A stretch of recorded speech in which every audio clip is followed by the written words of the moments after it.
মহান স্বাধীনতা দিবসে জাতির শ্রেষ্ঠ সন্তানদের স্মরণ, স্মৃতিসৌধে রাষ্ট্রপতি প্রধান উপদেষ্টা শ্রদ্ধা, জাতীয় স্বার্থে দলগুলোকে ঐক্য ধরে রাখার আহ্বান।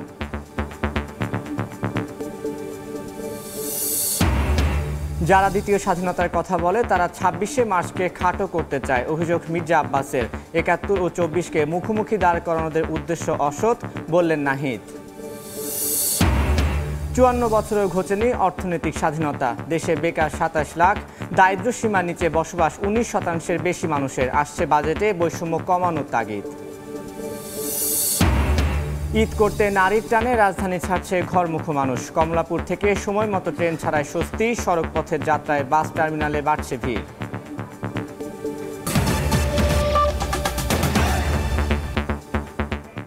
সময় সংবাদের সঙ্গে আছি আমি তানভীর হাসান। ৫৫তম স্বাধীনতা দিবস উদযাপন করছে জাতি। সূর্যোদয়ের সঙ্গে সঙ্গে সাভারে জাতীয় স্মৃতিসৌধে ৭১-এর বীর সেনানীদের প্রতি শ্রদ্ধা জানান রাষ্ট্রপতি মোহাম্মদ শাহাবুদ্দিন এবং প্রধান উপদেষ্টা ডক্টর মোহাম্মদ ইউনূস। শহীদদের স্মরণে প্রধান বিচারপতি, উপদেষ্টা মণ্ডলী ও যোদ্ধাহত মুক্তিযোদ্ধারা শ্রদ্ধা জানান। এ সময় যুব ক্রীড়া উপদেষ্টা আসিফ মাহমুদ বলেন, ২৪-এর গণঅভ্যুত্থান ৭১-এর স্বাধীনতাকে রক্ষা করেছে, আর জাতীয় স্বার্থে রাজনৈতিক দলগুলোকে দলীয় এবং ব্যক্তি স্বার্থের ঊর্ধ্বে ওঠার আহ্বান জানান বন ও পরিবেশ উপদেষ্টা সৈয়দা রিজওয়ানা হাসান। রক্তিম সূর্য স্বাধীন বাংলাদেশের বুকে মনে করিয়ে দেয় ৫৪ বছর আগের ২৫ মার্চের বিভীষিকাময় কাল রাত পার করে স্বাধীনতার প্রদীপ্ত উচ্চারণে বলিষ্ঠ জাতির কথা, বিশ্বের বুকে যাদের পরিচয় হার না মানা জাতি হিসেবে। ৭১-এর উত্তাল মার্চে স্বাধীনতা ছিনিয়ে আনতে মুক্তিযুদ্ধের সূচনা হয় এই দিনেই। সূর্যোদয়ের সঙ্গে সঙ্গেই জাতির শ্রেষ্ঠ সন্তানদের শ্রদ্ধা জানাতে সাভারের জাতীয় স্মৃতিসৌধে রাষ্ট্রপতি মোহাম্মদ শাহাবুদ্দিন এবং প্রধান উপদেষ্টা ডক্টর মোহাম্মদ ইউনূস।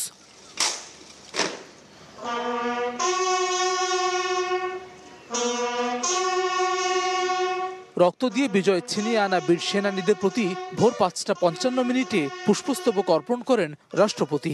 এরপরই স্মৃতির মিনারে ভালোবাসার ফুল দেন অন্তর্বর্তী সরকারের প্রধান উপদেষ্টা ডক্টর মোহাম্মদ ইউনূস। পিনপতন নীরবতায় স্মরণ করেন জাতির সূর্য সন্তানদের। সেনা, নৌ ও বিমান বাহিনীর চৌকস দল জানায় রাষ্ট্রীয় সালাম।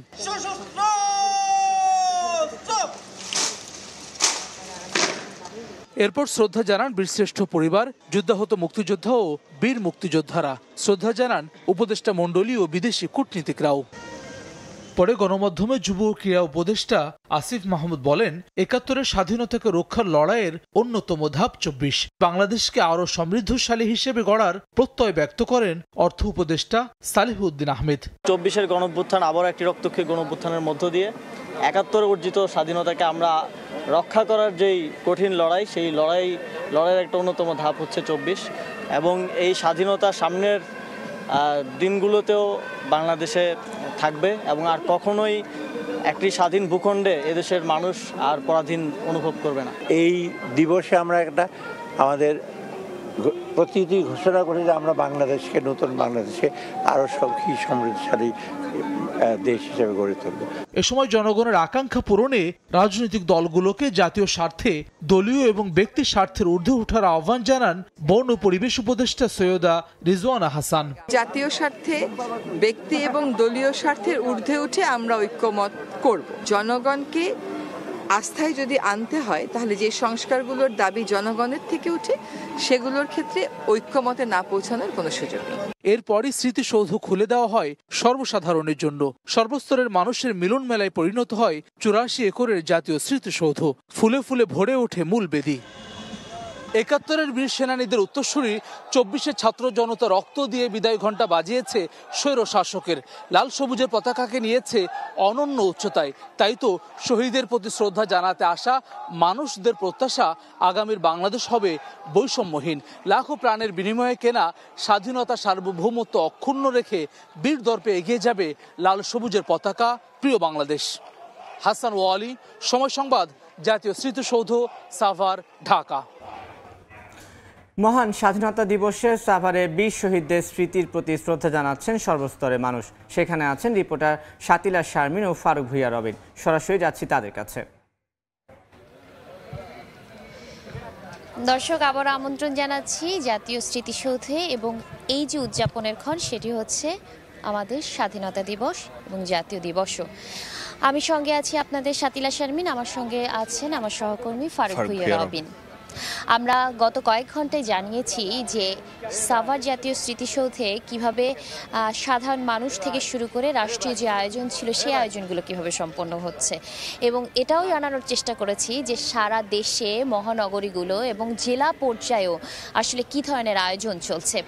সেই আয়োজনগুলোর দিকে যদি একটু ফিরে তাকাই তাহলে সকালেই যে রাষ্ট্রীয় আনুষ্ঠানিকতা শুরু হয়, রাষ্ট্রীয় আনুষ্ঠানিকতার পরে কিন্তু আমরা দেখেছি যখন সর্বসাধারণের জন্য উন্মুক্ত করে দেওয়া হয় এই জাতীয় স্মৃতিসৌধের বেদি, তখন কিন্তু আমরা দেখেছি ধীরে ধীরে মানুষের ভিড় বাড়তে, এবং এইখানে সামাজিক সাংস্কৃতিক রাজনৈতিক যে সংগঠনগুলো বিভিন্ন ব্যানারে বিভিন্ন রঙে তারা সেজে কিন্তু এই স্মৃতিসৌধে অনেকে ব্যক্তিগত উদ্যোগে আসছেন, বিভিন্ন শিক্ষা প্রতিষ্ঠানের শিক্ষক শিক্ষার্থীরাও কিন্তু আসছেন, তারা এসে ৭১-এর বীর শহীদদের প্রতি শ্রদ্ধা নিবেদন করছেন। এবং একটি কথা যদি বলতে যাই যে রাষ্ট্রীয় আনুষ্ঠানিকতা শেষ হওয়ার পরে ৬:৩০টার দিকে কিন্তু যে উন্মুক্ত করে দেওয়া হয়েছিল জাতীয় স্মৃতিসৌধ, তারপরে এখন কিন্তু আমরা যেটি দেখতে পাচ্ছি ৩.৫ ঘন্টারও বেশি সময় ধরে কিন্তু যে সাধারণ মানুষ আসছেন এবং ৭১-এর বীর শহীদদের স্মরণ করছেন। অনেকেই কিন্তু আমরা যেটা দেখতে পাচ্ছিলাম যে বিভিন্ন সামাজিক রাজনৈতিক সাংস্কৃতিক সংগঠনগুলোর তরফ থেকে যেমন আসা হচ্ছিল, অনেকে ব্যক্তিগত উদ্যোগেও কিন্তু আসছেন। একেবারে দেখা যাচ্ছে যে পরিবারের সদস্যরা মিলে আসছেন, বাবার হাত ধরে সন্তান ছোট ছোট শিশুরা আসছেন, এরকম দৃশ্য কিন্তু আমরা দেখতে পাচ্ছি।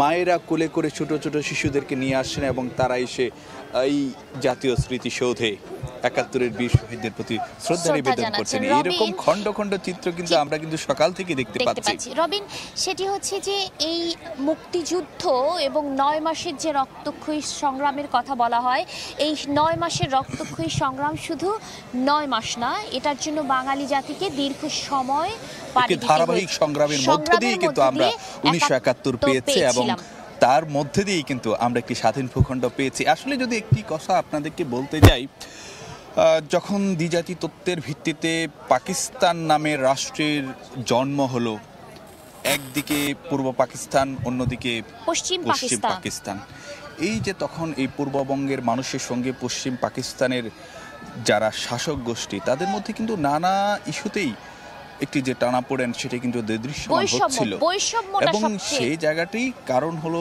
যে বাঙালি নানাভাবে সেখানে বঞ্চনা বৈষম্যের শিকার হচ্ছিল।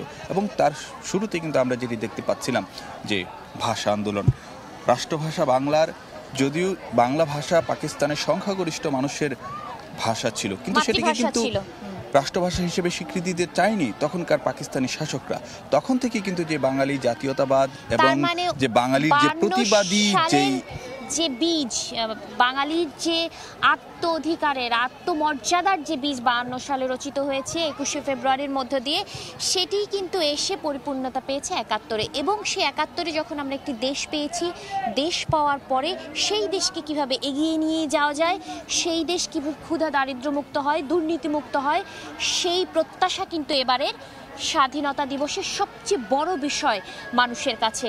মানুষ চাচ্ছে একটি সুস্থ সুন্দর একটি বাংলাদেশের, যেখানে হানাহানি মারামারি এবং বৈষম্য থাকবে না, এবং একই সঙ্গে সেখানে কোনো দুর্নীতি থাকবে না, অর্থ অপচয় থাকবে না, অর্থ পাচার থাকবে না, অর্থ লুণ্ঠন থাকবে না, সেখানে সাম্য মানবিকতার ঠাই সবার উপরে থাকবে। রবিনের কথা ধরেই বলতে হচ্ছে যে সুন্দর বাংলাদেশ তৈরি হোক, এবং সেই সুন্দর বাংলাদেশের খবর যারা জানতে চান, জনতা যে সুন্দর একটি বাংলাদেশকে দেখতে চান, সেই প্রত্যাশায় তারা যে তাদের অগ্রজদের শ্রদ্ধা জানাতে এসেছেন, সেই অগ্রজদের শ্রদ্ধা জানানোর মধ্য দিয়েই তৈরি হোক আরেকটি দৃঢ়প্রত্যয়, বাংলাদেশকে ক্ষুধা দারিদ্র্যমুক্ত এবং দুর্নীতিমুক্ত একটি বাংলাদেশ তৈরি করা, এবং একই সঙ্গে সুখী সমৃদ্ধ।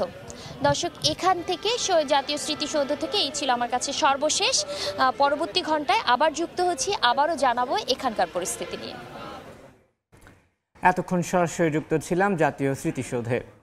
দ্বিতীয় স্বাধীনতা বলে কিছু নেই। যারা দ্বিতীয় স্বাধীনতার কথা বলে তারা ২৬শে মার্চকে খাটো করে দেখাতে চায় বলে মন্তব্য করেছেন বিএনপি স্থায়ী কমিটির সদস্য মির্জা আব্বাস। এদিকে এনসিপিবির আহ্বায়ক নাহিদ ইসলাম বলেছেন ৭১ ও ২৪কে যারা মুখোমুখি দাঁড় করাতে চায় তাদের উদ্দেশ্য অসৎ। সকালে সাভারে জাতীয় স্মৃতিসৌধে বীর শহীদদের প্রতি শ্রদ্ধা জানিয়ে কথা বলেন এই দুই নেতা। শহীদদের স্মরণে স্মৃতিসৌধে ফুল দিয়ে শ্রদ্ধা জানান রাজনৈতিক দলের নেতাকর্মীরা। এ সময় বিএনপি স্থায়ী কমিটির সদস্য মির্জা আব্বাস বলেন ৭১-এর সঙ্গে কোনো বিপ্লবের তুলনা হয় না। যারা আজকের দিনটিকে খাটো করে দেখাতে চায় তাদের মুক্তিযুদ্ধে কোনো ভূমিকা ছিল না। দলগতভাবে মতভেদের পার্থক্য থাকলেও দেশের প্রয়োজনে সব দল ঐক্যে পৌঁছাবে। পরে শ্রদ্ধা জানিয়ে এনসিপির আহ্বায়ক নাহিদ ইসলাম বলেন ৭১-এ যা চেয়েছিলাম ২৪শে তা অর্জন হয়েছে। যারা এটাকে পরস্পর বিরোধী করছে তাদের উদ্দেশ্য অসৎ। সংস্কার ও বিচারবিহীন নির্বাচন দেয়া হলে তা মেনে নেওয়া হবে না বলে মন্তব্য করেন এনসিপির আহ্বায়ক।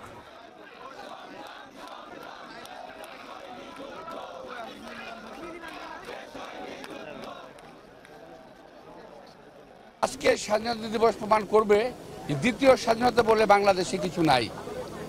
যারা বলে তারা আজকের স্বাধীনতা দিবসকে একটু খাটো করতে চায়, অর্থাৎ ৭১-এর স্বাধীনতা তাদের কোনো ভূমিকা ছিল না। তারাই যেন একটু নিবৃত্ত থাকে, এই স্বাধীনতা দিবসে যেন সম্মান জানায় এবং সম্মান করে। এমন সময় যদি কখনো আসে জাতীয় বৃহত্তর ঐক্যের প্রয়োজন পড়বে, দেশের স্বাধীনতা সার্বভৌমত্বের জন্য ঐক্যের প্রয়োজন পড়বে, তখন কিন্তু আবার সবাই এক হয়ে যাবে। ৭১-এ যে সাম্যের কথা বলা হয়েছিল, ২৪-এ কিন্তু সেই বৈষম্যহীন সমাজের কথাই আমরা বলছি।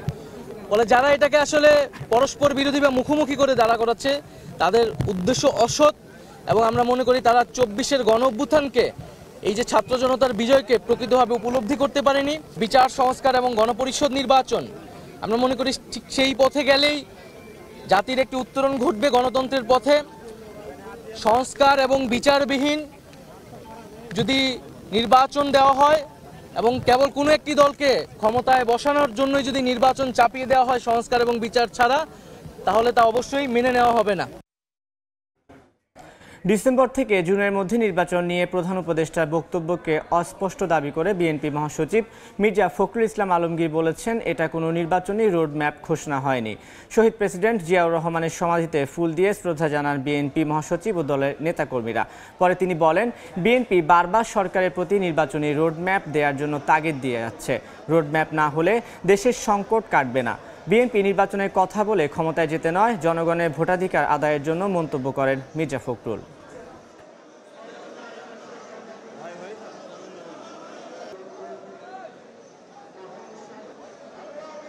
অন্তর্বর্তীকালীন সরকার অতি দ্রুত তারা ন্যূনতম সংস্কারগুলো করে, অর্থাৎ যেগুলো নির্বাচনের জন্য প্রয়োজন তারা নির্বাচনের ঘোষণা দেবেন।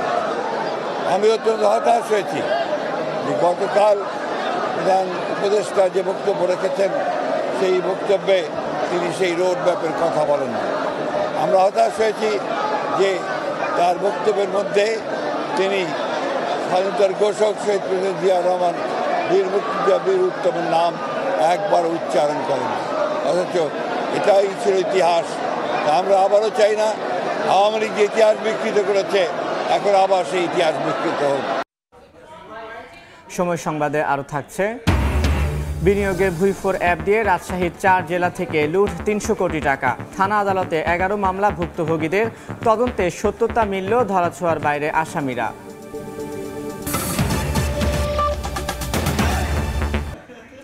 তলাবিহীন ঝুড়ি নয়, পরিপক্ক এক ভূখণ্ড। ৫৬,০০০ বর্গমাইলে গেড়ে বসা বৈষম্য, বেকারত্ব, মূল্যস্ফীতির পাশাপাশি আছে শত উন্নয়ন ও অর্জনের গল্প। ৫৪ বছরে বাংলাদেশ হোঁচট খেয়েছে, আবার উঠে দাঁড়িয়েছে। তবে কতটা এসেছে অর্থনৈতিক স্বাধীনতা, জানাচ্ছেন সহকর্মী জিন্নাত আরা যশোয়া। স্বাধীনতা মানে লাল সবুজের পতাকা, স্বাধীনতা মানে ১০ বছর বয়সে পতাকা হাতে সংসারের হাল ধরা। অর্থনৈতিক স্বাধীনতা মিলেছে কতটা, প্রশ্ন তোলা থাকলো শিপনের ভবিষ্যতের জন্য। শত উন্নয়নের গল্প বলা নগরে স্বাধীনতা মানে এক ফোঁটা স্বস্তির সঙ্গে দু ফোঁটা আক্ষেপ, অভিযোগ। যে সুযোগ সুবিধাটা আমরা পাইছি মেট্রো রেলের ক্ষেত্রে, এক্ষেত্রে সব ক্ষেত্রে যদি আমরা এরকম সুযোগ সুবিধা পাইতাম তাহলে আর একটু ভালো হতো। সেম সুবিধাটা যদি আমরা গ্রামেও দিতে পারতাম তাহলে মনে হয় যে শহরের উপর যেই চাপটা এর হচ্ছে 50% কমে যেত। স্বাধীনতা মানে 54 বছরের বাংলাদেশে মনোয়ারা বেগমের 30 বছরের ভাসমান অনিশ্চয়তার জীবন। সবাই বাড়িঘর আছে যায়, আমি তো যাইবারও পারি না, আবার এনে আইয়া দেখবেন, আমি কোনো জায়গা নাই। নগর পেরিয়ে তেপান্তরের মাঠে স্বাধীনতা দিবসে কৃষকের চাওয়া সহজ সরল। সরকার তো দায়িত্ব দিতেছে নাম করে, পাই না তো, পাইলে তো আর কত খেত করতাম, ডিপ গাড়তাম, ডেহিন করে রাস্তাঘাট করে গাড়ি নেছে নামাই দিলাম হলে এই সেই। আমরা কিনতে যাই অনেকটাই দাম নেয়, মানে বীজ যখন আনি বপন করি তখনও দাম নেয়, কিন্তু এখন আমাদের জন্য এটা অনেক কষ্টকর, মানে বাজারে বিক্রি করতে পারি না। সরকারি তথ্যে রয়েছে প্রায় 27 লাখ বেকার, দারিদ্র্যসীমার নিচে থাকা 19% বেশি মানুষের হিসেব। শ্বেতপত্র দেখাচ্ছে ভয়াবহ আয় আর সম্পদ ভোগের বৈষম্য। তাই সত্যিকারের স্বাধীনতা পেতে সবার আগে বৈষম্য কমানোর তাগিদ অর্থনীতিবিদদের। প্রতিটি ক্ষেত্রে যে বৈষম্যগুলো আছে এগুলো কিন্তু বিগত 50-54 বছরে কিন্তু অনেক ক্ষেত্রে বেড়েছে। এটা তো আমাদের স্বাধীনতার মানদণ্ড হতে পারে না। আসছে বাজেটেই বৈষম্য কমানোতে জোর দেওয়ার প্রস্তাব বিশেষজ্ঞের। পাহাড় থেকে সমতল, শহর থেকে গ্রাম, কৃষক থেকে আমলা, রাষ্ট্রের প্রতিটি পদক্ষেপের সমান সুফল যেন ভোগ করে 56,000 বর্গমাইলের প্রত্যেকটি মানুষ। রাষ্ট্র যেন প্রতিনিয়ত স্মরণ করে অর্থনৈতিক স্বাধীনতা সবার অধিকার। স্বাধীনতার 54 বছরে এতটুকুই প্রত্যাশা লাল সবুজের মানুষের। জিনাতারা যশোয়া, সময় সংবাদ, ঢাকা। বাঙালি জাতির গৌরব আর অহংকারে মহান স্বাধীনতা দিবসে দেশের বিভিন্ন স্থানে শহীদদের প্রতি শ্রদ্ধা জানিয়েছেন সর্বস্তরের মানুষ। ভোর থেকেই শুরু হয় মানুষের ঢল। 31 বার তোপধ্বনির মধ্য দিয়ে শুরু হয় দিনের কর্মসূচি। জাতির সূর্য সন্তানদের স্মরণে শহীদ বেদিতে দেয়া হয় ফুল। শ্রদ্ধা নিবেদনে অংশ নেয় রণাঙ্গনে যুদ্ধাহত মুক্তিযোদ্ধা, সামাজিক রাজনৈতিক সংগঠনের নেতাকর্মী, বিভিন্ন প্রশাসনিক কর্মকর্তা এবং শিক্ষার্থী সহ নানা শ্রেণী পেশার মানুষ। দুর্নীতি, সংঘাত ও বৈষম্যহীন সোনার বাংলাদেশ গড়ার প্রত্যয় ব্যক্ত করেন তারা।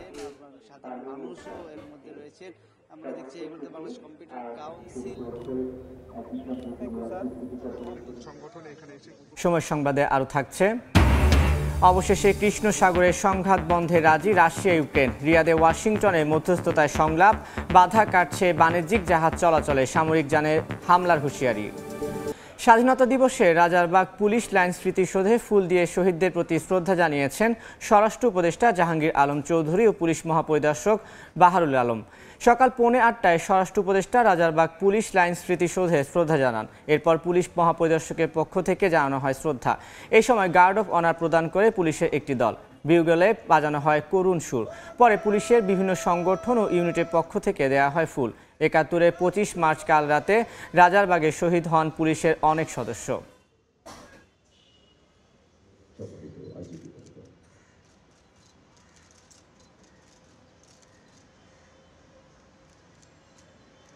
প্রিয়জনের সঙ্গে ঈদ করতে রাজধানী ছাড়ছেন ঘরমুখো মানুষ। ঈদযাত্রার তৃতীয় দিনের খবর জানাতে গাবতলী বাস টার্মিনালে আছেন রিপোর্টার দিন মোহাম্মদ সাব্বির। সরাসরি যাচ্ছি তার কাছে।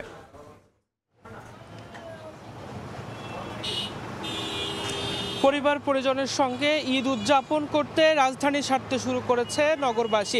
আমি এই মুহূর্তে অবস্থান করছি রাজধানীর গাবতলী বাস টার্মিনালে। আমরা যেমনটি দেখেছি যে আজ 26শে মার্চ সরকারি ছুটির দিন হওয়ার কারণে আসলে সকাল থেকে রাজধানীর যে বাস টার্মিনাল এবং কাউন্টারগুলো রয়েছে অর্থাৎ কল্যাণপুর, টেকনিক্যাল, গাবতলী, মহাখালী এই বাস টার্মিনালগুলোতে সকাল থেকেই যাত্রীদের তুলনামূলক চাপ বেড়েছে। অর্থাৎ আজ ঈদযাত্রার তৃতীয় দিন, অর্থাৎ গত 2 দিনের তুলনায় আজ যাত্রীদের চাপ খানিকটা বেড়েছে বলে আমরা লক্ষ্য করেছি। আমরা আসলে পরিবহন সংশ্লিষ্ট যারা রয়েছেন তাদের সঙ্গে কথা বলেছি। তারা যেমনটি বলেছেন যে আসলে তুলনামূলকভাবে গত 2 দিনের চেয়ে যাত্রী চাপ বেশি হলেও আসলে যাত্রীদের উপস্থিতি প্রত্যাশিত নয়, এমনটি তারা দাবি করেছেন। এছাড়াও আপনাদের একটু জানিয়ে রাখতে চাই যে সড়কে ঈদযাত্রা নির্বিঘ্ন করতে যানজট এড়াতে ঢাকা মহানগর পুলিশের পক্ষ থেকে আমরা দেখেছি যে এক ধরনের রোড ডিভাইডার তৈরি করা হয়েছে, যার মাধ্যমে আসলে ঢাকা সিটির যে পরিবহনগুলো রয়েছে এবং দূরপাল্লার পরিবহনকে আসলে আলাদা দুটি রুটের মাধ্যমে চলতে দেখা গেছে, যার কারণে আসলে অন্যান্যবার যে ঘটনাটি ঘটে যে ঈদযাত্রার সময় এই বাস টার্মিনালগুলো থেকে যে বাসগুলো বের হয় তখন আসলে একটি যানজটের সৃষ্টি হয়, কিন্তু এবার আসলে এই রোড ডিভাইডারটি